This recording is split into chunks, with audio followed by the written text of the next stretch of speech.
गिबियावनो बयखौबो आंनि चेनेलाव बरायनानै लाग्रोबाय। आसा खालामो बयबो मोजाङैनो दङ। दासिमनि मोननैसो खौरांफोरा जाबाय।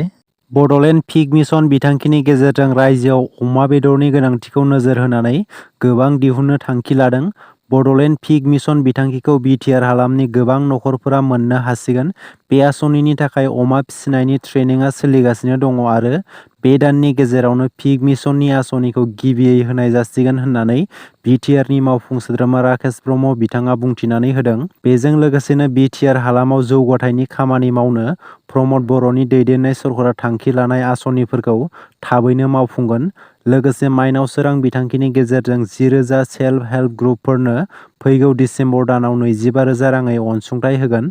आलारि सोरां बिथांखिनि गेजेरजों बाथौ थानसालि, मन्दिर, नामघर बायदियाव 2 लाख राङै अनसुंथाइ होनाय जाबाय होननानै बुंथिबावो इएम राकेश ब्रह्म बिथाङा। आधार कार्डखौ लानानै रायजो राजाफोरनि थाखाय गोनांथार खौरां। जुदि आधार कार्डखौ आपडेट खालामाखैब्ला आधार कार्डखौ आपडेट खालामनांगोन। आधार कार्डखौ फैगौ 14 डिसेम्बरसिमाव आपडेट खालामनांगोन। माबेबा जाहोननि थाखाय आधार कार्डखौ आपडेट खालामनो हायाखैब्ला फैगौ 14 डिसेम्बरसिमाव आधार कार्डखौ आपडेट खालामनानै लानो हागोन। बेसेन नाङालासेनो आपडेट खालामनो हागोन। आधार कार्डखौ फैगौ 14 डिसेम्बरसिमाव आधार कार्डखौ आपडेट खालामथारनांगोन। 8 निफ्राय 10 बोसोर सिगां बानायनाय आधार कार्डखौ फैगौ 14 डिसेम्बरसिमाव आपडेट खालामनांगोन। इउआइडिएआइ पर्टेलाव आधार कार्डखौ आपडेट खालामनो हागोन। थांनाय माखासे साननि सिगां भुटाननि राजा जिग्मे खेसार नामग्याल वांचुकआ भारतआव दावबायफैदोंमोन। बेजों लोगोसे भारत हादरनि गाहाय मन्थ्रि नरेन्द्र मदिखौ लोगो हमदोंमोन आरो आसामनि गिबि मन्थ्रि हिमन्त बिश्व शर्मा बिथांखौबो लोगो हमदोंमोन। भारत आरो भुटाननि सिमायाव थानाय गेलेफु सोहोरखौ लानानै मोनसे गेदेर थांखि लादों भुटान आरो भारत हादरा। गेलेफु सोहोराव बे समाव गेदेर नोगोर लुफुंनो थांखि लादों। भारत हादरनि मददजों गेलेफु सोहोरनि साखाथियावनो मोनसे गेदेर सहर लुफुंनो थाखाय थांखि लादों। कक्राझार जिल्ला बिजेपि दोलोनि सिङाव गुलाय-गुजाय थासारि। कक्राझार जिल्ला कमिटि बिजेपिनि आफादगिरि राजकुमार ब्रह्मआ बिपिएफ दोलोआव जयेन जाबाय। थांनाय सानखालि कबिता बसुमतारीखौ कक्राझार जिल्ला बिजेपिनि आफादगिरि होनायनि उनाव बिजेपि हान्जानि गेजेराव एना-एनि। मोनसे समनि बिजेपिनि गोख्रों दैदेनगिरि राजकुमार ब्रह्मआ इएम अरुप कुमार दे आरो बिजेपि दोलोनि सायाव गोख्रों अजद दैखांदों। इएम अरुप कुमार देआ रां-रुफाजों गोहो बोलोखौ बाहायना बिजेपि हान्जाखौ गावनि सिङाव दोनदों। नाथाय अरुप कुमार देनि बे साननाया जाफुंसार जानाय नङा। इएम अरुप कुमार देखौ गोख्रों हुमखि होदों राजकुमार बसुमतारीआ। थारैनो गावस्रानाय राजखान्थि खालामदों नामा बिजेपि हान्जानि माखासे दैदेनगिरिफोरा? बेजों लोगोसेनो राजकुमार बसुमतारीआ बिस्वजित दैमारिनि सायावबो गोख्रों बाथ्रा बुंथिदों। बिस्वजित दैमारिया बिटिआरआव चिफ जानायनि सिमां नुदों। नाथाय बिस्वजित दैमारिनि सिमांखौ रायजो राजाफोरा गनायनानै लानो हायाखै। बैफोर गोख्रों बाथ्राफोरखौ राजकुमार बसुमतारी बिथाङा खौरांगिरि मेल लानायनि गेजेरजों बुंथिदों। फैगौ लकसभा बिसायख'थिया जेसेबांनो खाथि सफैदों एसेबांनो बिटिआरनि गोख्रों राजखान्थि दैदेनगिरिफोरनि सासेया गुबुन सासेनि सायाव गोख्रों दान्थे-बिदान्थि खालामलायनायखौ नुनो मोनगासिनो। बेबादि समनि गेजेरावनो बिटिआरनि गाहाय मावफुं सोद्रोमा प्रमद बर' बिथाङा फिन आरोबाव बिपिएफनि गाहाय दैदेनगिरि हाग्रामा महिलारीनि सायाव गोख्रों बाथ्रा बुंदों। बिपिएफनि गाहाय दैदेनगिरि हाग्रामा महिलारीआ दिनैनि समाव जेबो गोनांथि गैला। थांनाय 17 बोसोराव बिथांनि मावनाय खामानि दामानि जौगायैफोरखौ रायजो राजाफोरा बुजिजोबखाबाय। दिनैनि सानाव बिपिएफ दोलोआ रावनिबो थाखाय गोनां नङा होननानै प्रमद बर' बिथाङा बुंथिदों। थांनाय 3 बोसोराव बिटिआर सरकारा रायजो राजाफोरनि जौगानायनि जेसेबां खामानि मावनो हादों बेखौ बिपिएफआ थांनाय 17 बोसोरावबो मावनो हायाखै। बेनिखायनो बिपिएफ दोलोनि खामानि मावनायफोरखौ रायजो राजाफोरा मोजां मोनला। फारसेथिं बिटिआर सरकारा 3 बोसोरनि गेजेरावनो रायजो राजाफोरनि फोथायजानाय जानो हादों।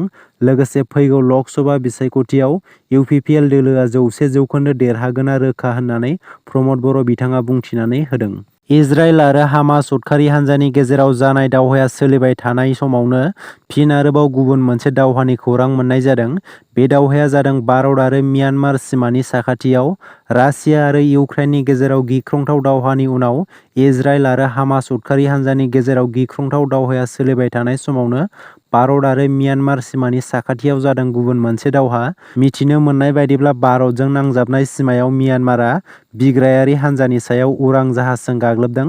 दरनै हादरनि हारिमायारि सिमानि साखाथियाव बमाबो गावहरदों होननानै मिथिनो मोननाय जादों।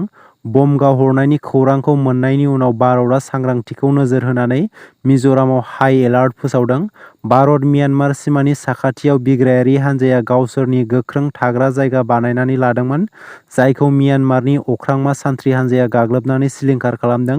बे जायगायाव थानाय बिग्रायारि हान्जाया म्यानमारनि सान्थ्रि हान्जाखौ चेलेन्ज होबोबाय थादों। थांनाय रबिबारनिफ्रायनो म्यानमारनि सान्थ्रि हान्जा आरो बिग्रायारिफोरनि गेजेराव भारतजों नांजाबनाय सिमानि साखाथियाव गुलि गावनाया सोलिबाय थादों। इउपिपिएल दोलोनि सायाव माखासे सान सिगां लैहोर लैहोर गयारिया माखासे अजद दैखांदोंमोन। बेखौ लानानै मिरु लाइमोन इउपिपिएल दोलोनि सोद्रोमा अमिय कुमार नार्जारीआ फिनजाथाय होदों। बिटिआरनि गाहाय मावफुं सोद्रोमा प्रमद बर' बिथांखौ लानानै लैहोर लैहोर गयारिया माखासे अजद दैखांदोंमोन। बेखौ लानानैनो गोख्रों रावजों फिनजाथाय होदों लैहोर लैहोर गयारिनि सायाव। लैहोर लैहोर गयारिखौ खांख्राइजों जोनोम होजानाय खांख्राइनि फिसाजों रुजुदों अमिय कुमार नार्जारीआ। लैहोर लैहोर गयारिया लेखा गोरोंब्लाबो मेगन खाना। बिटिआरआव इउपिपिएल सरकारा मा मावखो बेखौ सोंनायनि सिगां थांनाय 17 बोसोराव बिपिएफ दोलोआ सरकार सालायनाय समाव मा जौगानायनि खामानि मावनाय बेखौ सोंग्रोनो खावलायदों। बिपिएफ दोलोआ थांनाय 17 बोसोराव मेला खुंनानै जौ जुवायाव गोबां रां गारनाय बायदि इउपिपिएल दोलोआ गाज्रि खामानियाव रां बाहायाखै।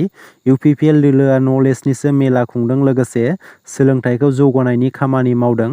इउपिपिएल दोलोआ मा खामानि मावदों बेखौ गोजानाव थानानै जेबो बुजिनाय नङा होननानै गोख्रों रावजों फिनजाथाय होदों अमिय कुमार नार्जारीआ।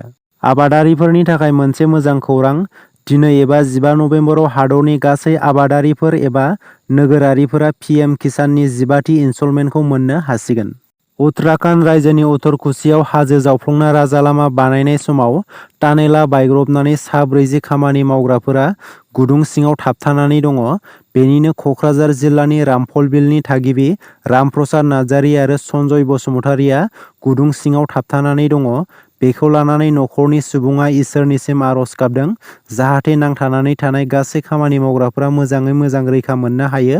गुदुं सिङाव नांथानानै थानाय खामानि मावग्राफोरखौ एसडिआरएफ आरो एनडिआरएफनि हान्जाया रैखाथि होनाय खामानिखौ मावगासिनो दं होननानै मिथिनो मोन्दों। दासिमनि मोननैसो गोनां खौरांफोरा बेनोमोन। गोजोन्थों।